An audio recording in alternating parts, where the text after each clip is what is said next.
Kumusta ba daw? Halo kisla Tang shiting porkin merkyang Ng kwabanlong kumta Kung kasni ba siya'y manlakapo Kung ta jingye trong phi eight nan nhau ko Kat nung ak men bati Bandon ring kat pi ai jing So pi ai ka jing men yang men sing kasur jingye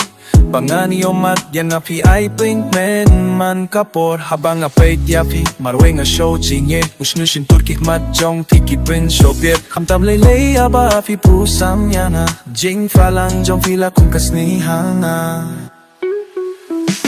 Kumusta ba daw? Halor kisla Tang shiting porkin nerkya Ngam kwa banlong kumta Kung kasni ba siya'y manlakapor Kung ta jingye jong fiye man nhau ko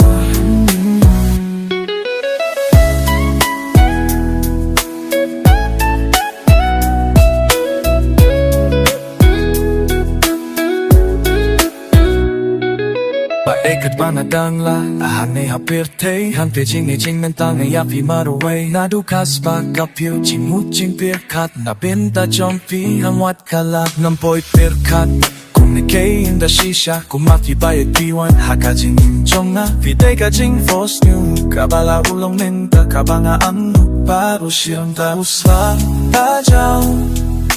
Alon kisla Tang shiteng kin Terkyang Nam kwa banlong kumta Kung kasni ba siya'y